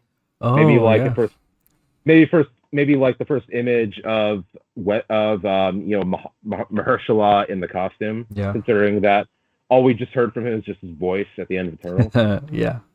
Dude, one thing I would want from SDCC, from Marvel, is Eternals 2 announcement. Like, please, just do it. Make it low budget or whatever you need to do, but just go make it. People love it. Yeah, why not? I mean, like the way it ended just gave me like more questions. So you might as well just announce the sequel. And yeah, I know we could do it see for that. Harry Styles. Why not? I mean, Harry Styles is like ruling the world right now, so you might as well. Yeah. Think about how much money they will get from Eternals 2 with Harry Styles. Exactly. You're gonna get all the One Direction fans walking into the theater, and it'll be like how it was. It'll be like how it was for me when I saw Dunkirk. Yeah, I actually didn't recognize him when he showed up in the movie. You know that because I'm not too familiar with him. So when he first showed up, I was like, "Who is this?" People were cheering so loud for that, and then I realized, oh, it's him. Same with mine. Well, I remember kind of like seeing like the little tweets about it and posts about it on Tumblr of the Harry Styles fans just being just kind of like, oh my god, I don't want him to get shot, I want him to die. And I was like, I mean, you didn't know it's a movie, right? Yeah. But I could see that happening. I would really love, though, if they announced the cast for the Fantastic Four movie. Oh, that's a big one. I think that's probably what everyone is looking forward to. Yeah, maybe the new director, which I'm going to call it right here. Sam Raimi. I think Krasinski is directing. Oh the yeah. Fantastic Four movie. But would he direct if he's not playing Reed? I don't think that's going to be the case, considering that Feige. I mean, look, I know Raimi said in the Doctor Strange commentary that because it's an alternate universe, that's why it would happen. But the way I also look at it is Black Bolt is in 2 different universes, and it's the same actor. Yeah, but also the variant stuff, I think it's not to be taken that literally that it has to be everyone, the same person, because I saw one quote from either Feige or Raimi. It was like They were saying that it was just a fun little cameo that the audience wanted, so they did that. But I don't know if they will continue to cast him as Reed. Still unsure. I would bet on the way the audience reacted on it, and the fact that Krasinski is such a talented actor and director. That would be that fantastic duo though, the directing and acting duo if he did it. Yeah, I mean, he would honestly be the first in the MCU to do that. First in any comic book movie. Yeah, well, I mean, you could say, well, Favreau and Taika acted and directed, but they weren't the lead roles in their movies. Yeah, true. But Krasinski could be the first to kind of, lead a movie and write and direct, and I think that's kind of what's going on. I think that's why they got rid of Watts, because they had him as the placeholder until Krasinski agreed to do it. Placeholder. Yeah, I don't think Watts would even care, because he's like, all right, cool. I've done three, Spider-Man movies, so it's fine. I'm going to Apple TV Plus where I'll make the real stuff. Once again, Casey with his Apple TV shillings. I knew that was coming. Mm-hmm. I'm always prepared for the Apple TV shill jokes for you, buddy. I am a shill, but I'm not getting any shill, goodies. So I don't know what I'm doing wrong. Oh, come on, Apple TV, give him the money. I'm not asking for much. I just want some of the Severance, Lumen Industries things. Just little things like that. Yeah, give him his props. Give him the Severance stuff. Give him a Ted Lasso soccer ball while we're at it. But yeah, I would really like that, man. Like, especially because I think he's a very good director. Both Quiet Place movies are pretty good, and I would really love that. And I think yes, the Marvel audience definitely would lose their shit if they announce that. Everyone is waiting for that.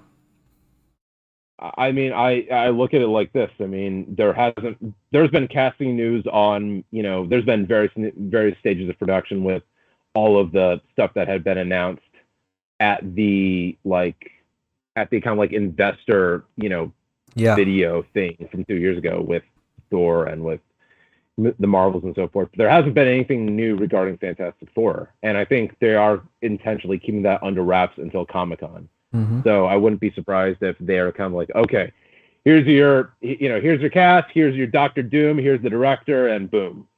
So yeah, we'll see. But so on that side, I'm excited for that. The thing with DC is that they're gonna have to do a lot of selling to get people hyped for these movies, because as much as Black Adam has broken records with its view counts, 98% liking 98%, engagement. Yeah. Exactly, which translates to either retweets or a comment or something like that. But the thing with the Black Adam trailer is that it didn't blow the world away. Like I remember I went to go see Elvis, and they had the Black Adam trailer, playing, and I heard this old curmudgeon-y dude just say from a distance. He literally says after the trailer, "I'm not going to see that." Oh. So you're going to have to really do some selling on Black Adam. So I really think they're probably going to show the second trailer to Black Adam. And maybe they are going to, tease another Cavill thing. Maybe Cavill will come out and, announce Superman 2. We'll see. And for Shazam 2, I don't really think there's going to be much selling because of the fact that it's going to be like the first glimpse of movie footage as opposed to like the behind the scenes stuff we got at Fandom. So it's going to be a case of here's what we got for the sequel. So I got that. I feel that. I honestly think though that if they want to do surprises, the one surprise I can think of is probably something pertaining to the Black Canary movie, because it's the movie that I think with these DC films that have been announced and they're in various stages of production. The Black Canary movie is the movie that fans have been demanding. It's the movie that everybody wanted to see. Yeah. And that's the only movie that they greenlit that the fans wanted. Exactly. The only one, It's not like they could greenlit the other films, but they went Canary. Which I'm totally cool with, because I was one of those as well. Like I love Journey Smollett as Black Canary. I didn't love Birds of Prey, but I liked her in it, and I think she's a fantastic actor. After Birds of Prey, I've seen her in Lovecraft Country as well. That just Mhm. heightened my love for her even more, as if that were possible. But since then, since seeing that, everyone wanted Misha Green and Journey to do the Black Canary movie, and to everyone's surprise, WB finally listened to something Mhm. and they greenlit it. And I was shocked, but really glad that they did, because it's the perfect thing. Like how can you go wrong in that movie? You have Journey, you have Yeah, Misha Green, she's writing, and they'll probably introduce Green Arrow in that movie. So we have another new character in the DCU. yeah, and it's for. I mean, for one, Journey is my wife, so I have to be nice to her. But no, I mean, look, she's. I can't think of a better Dinah Lance than Journey. She's the stand up for me of Birds of Prey, and I'm excited to see the Canary movie with Misha doing it, and so I hope there's some news pertaining to that. Maybe they will announce who the Green Arrow is, which I've heard rumors that the Austin Green Butler. Arrow could be, yeah, Austin Butler, yeah, which Yeah. Austin Butler is a fantastic actor, so I would be totally down with him as Oliver Queen. I mean, granted, he's young for Oliver Queen, that's for sure. I mean, he's like what, maybe 30, 29, 30-ish. So, I mean, he is kind of a younger Oliver Queen, but I wouldn't be opposed to him as Oliver Queen. Yeah, as long as it's he has a goatee and stuff like that. Oh yeah, well he can do he can do the cocky personality down though, so it's all good. But that's all I can think of. That, like I said, WB's with the DC panel, they're going to have to really do their best to make an impact, because the last time they were able to make an impact with their DC panel was their Batman versus Superman announcement, and also Dude, the I Batman versus miss Superman those panel that old. year. Yeah, I miss those old SDCC years, man. Like, come on. Hmm. Those were some of the best years as CBM fans. Like, every time they went there, something big shit happened.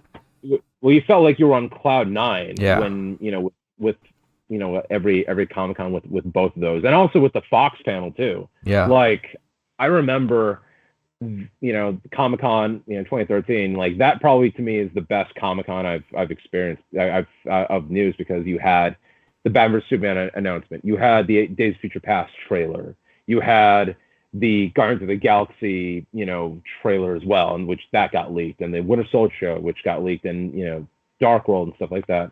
It was a great time, and all of that happened on the same day. Yeah. So that tells you how spoiled we were back. Like, people say we were spoiled.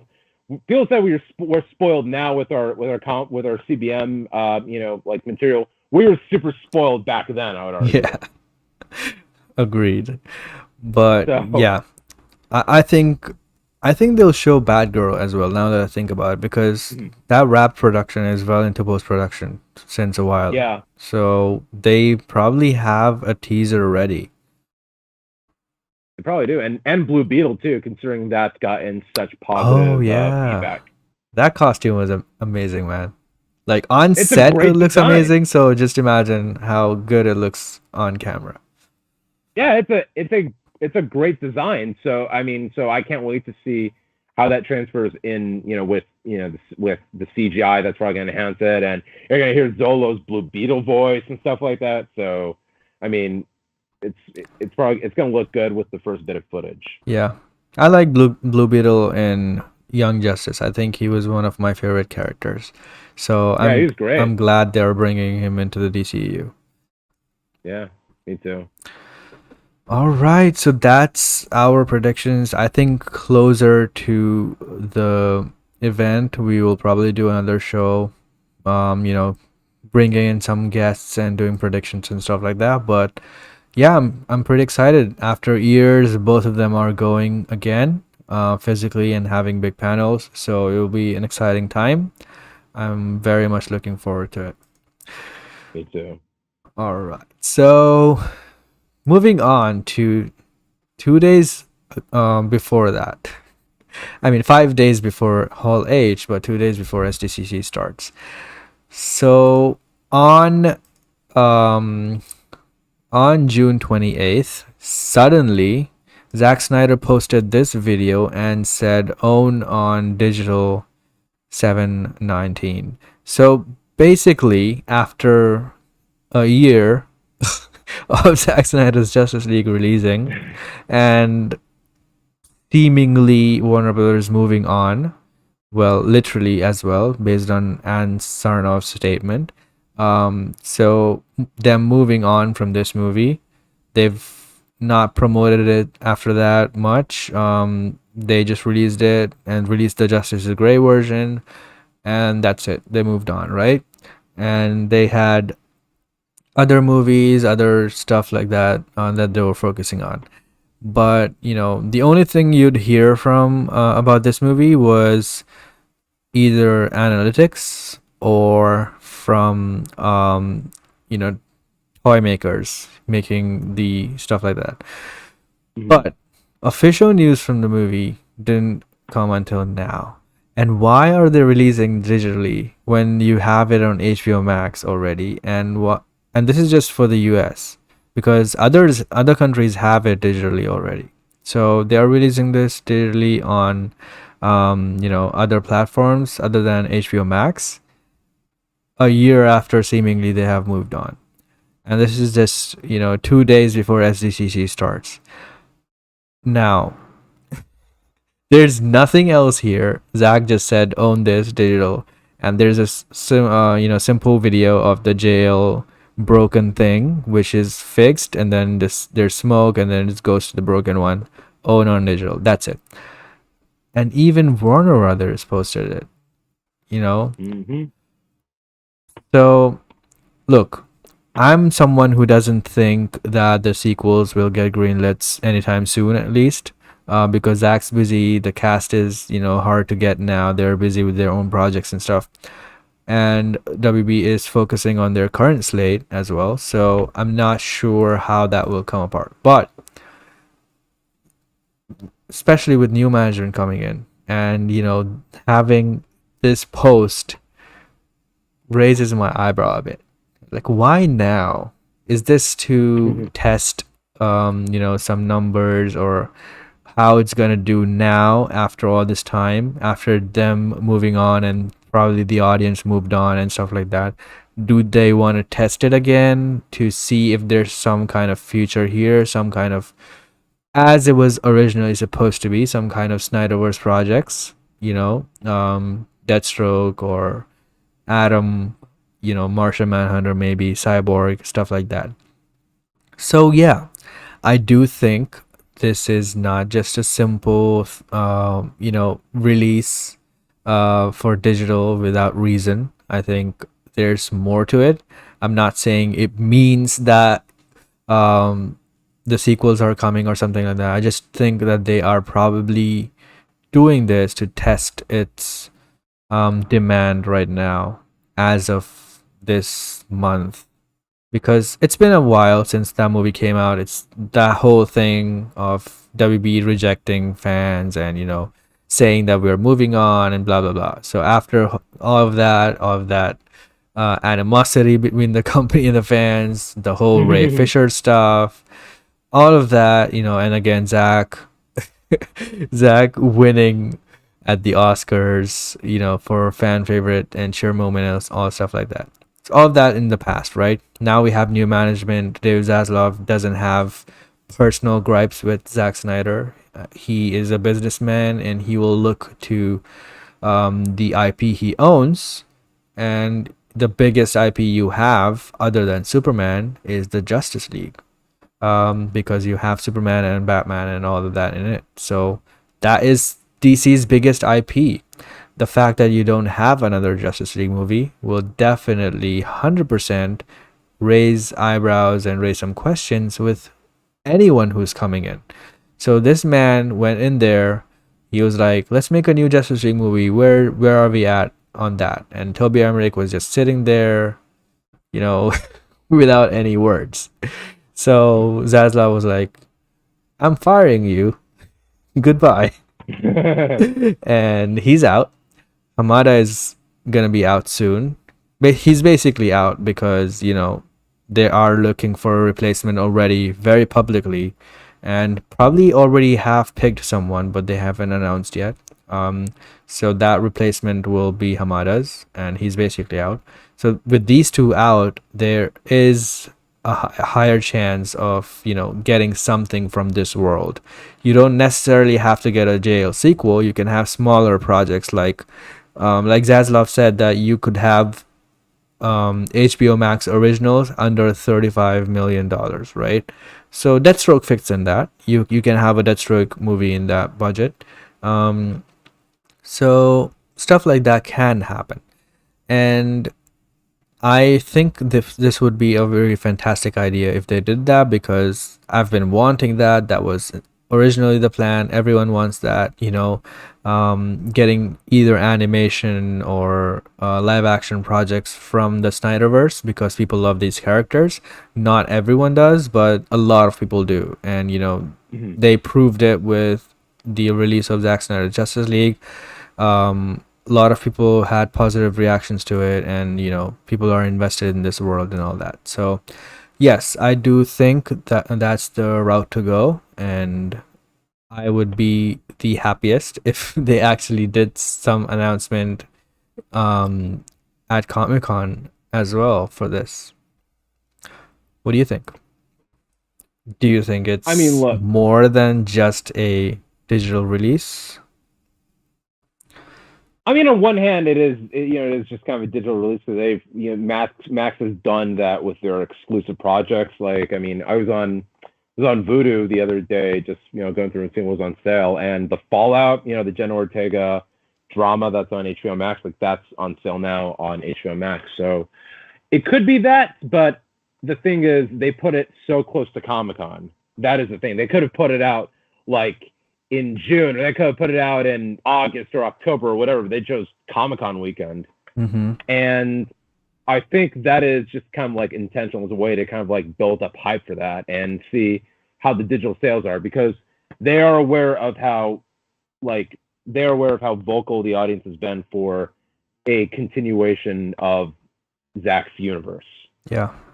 So it wouldn't surprise me. It wouldn't surprise me if they're using this to build up hype for the eventual announcement, should we be lucky to see an announcement.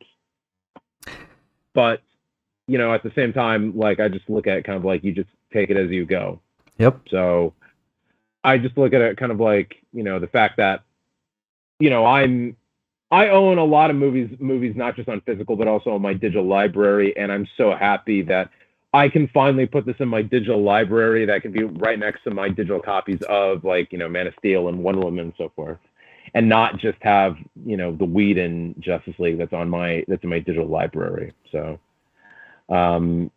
so it's definitely kind of a case that I can finally have it right there, and it's also got the Justice Gray edition, which is great too, because it irked me that wasn't on the Blu-ray. So it's great that it's right here in the digital release. Yeah, that's awesome. And yeah, man, I'm not getting my expectations too high or anything, but I'm optimistic. I think it was being done to gauge metrics and stuff like that, because Zack posted it. That's what and again WB also posted it. So I was like, why now? Why so late? And why an announcement like this?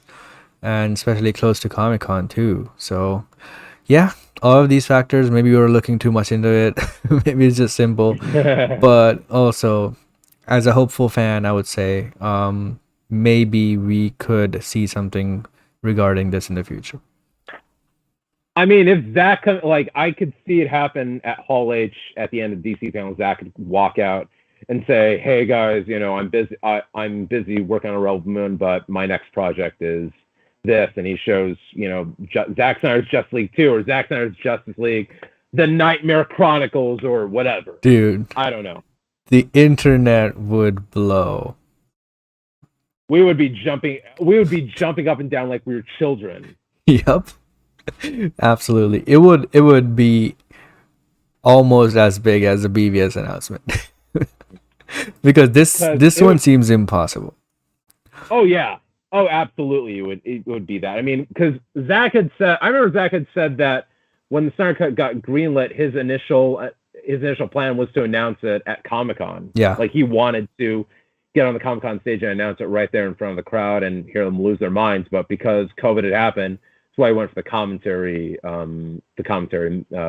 stream thing. So I wouldn't be surprised if WB gives him the go and he's like, okay, but can we do it at Comic-Con this time? They said, yeah, sure. And then boom. So Of course, that will be the biggest thing for DC if he did that. So yeah, nobody knows how to market like Zack. No, they don't. Like if he goes there, the hype would be, shooting through the skies. And if Zaslav is smart and he wants to make a big impact, and promise the audience that DC is not gonna follow the same things that they did for the past 5 years, then he has to do some big things. Like Superman needs to be focused, and maybe bringing Zack Snyder would definitely do that. So I hope. Oh yeah. I hope. I mean, the thing is, Zaslav. They said Zaslav is very into numbers and Yep. stuff like that. And when you look at the Hamada reign, the only one of his films that had gotten good numbers was Aquaman.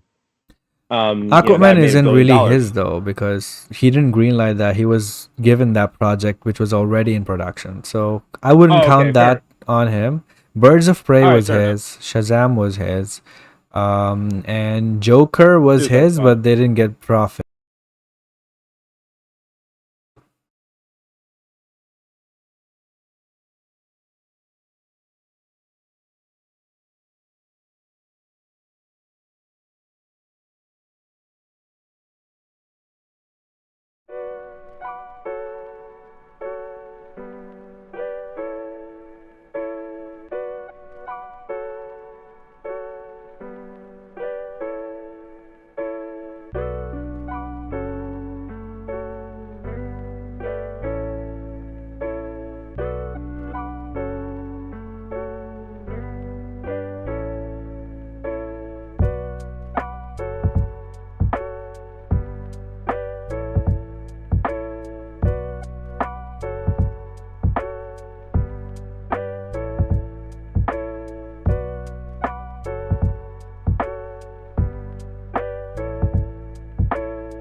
All right.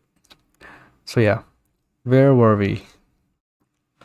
Yeah, so we talked about how kind of like Zaslav is a very kind of like is like a numbers guy, Yes.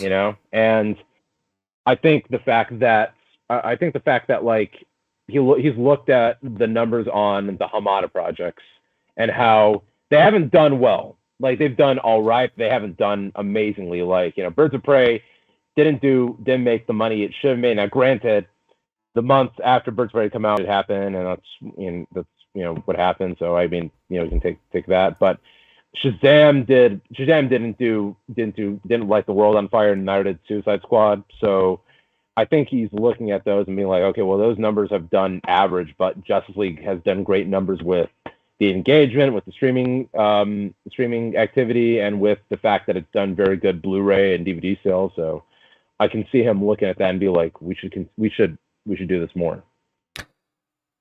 Also, I just remembered Zach posted the film reels for Zack Snyder's Justice League a while ago. So do you think they are prepping for a theatrical release of some kind, maybe a limited theatrical release? Because that would also cost them money, but I'm not sure if they want to spend that unless there is demand for it. Oh yeah, they're prepping for a theatrical release, maybe like a limited city type of thing. But I wouldn't be surprised considering that they've only done like charity screenings of it and stuff like that in IMAX. So I can see him do kind of like a one night only type of thing. The way they're kind of doing right now with like they're about to release Jaws and E.T. in IMAX for the 40th anniversary thing. So I can see them do something like that for Justice League. If they did that, I hope it's worldwide because I really want to see it on the big screen. I hope you do, buddy. I really do. I hope it's not limited cities. I hope every IMAX theater in the world gets it.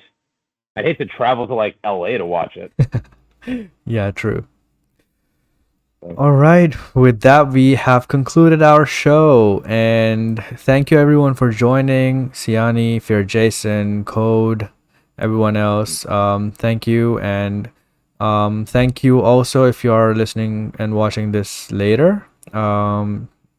We'll have these clipped as well. So, yeah, man, it's good to be back. I'm still having some technical issues with my laptop. I think the only fix for this is to buy a new one, but but I can't afford that right now. So I'm gonna have to deal with this in some workaround ways and stuff like that. But yeah, you can find me at Krypton Caged on all social media, and you can find us at The Real Talk Live on Twitter, Instagram, Facebook, which Facebook I don't use that much, but YouTube obviously, and also TikTok.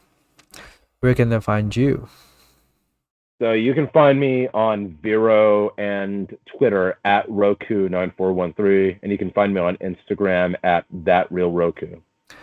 Awesome.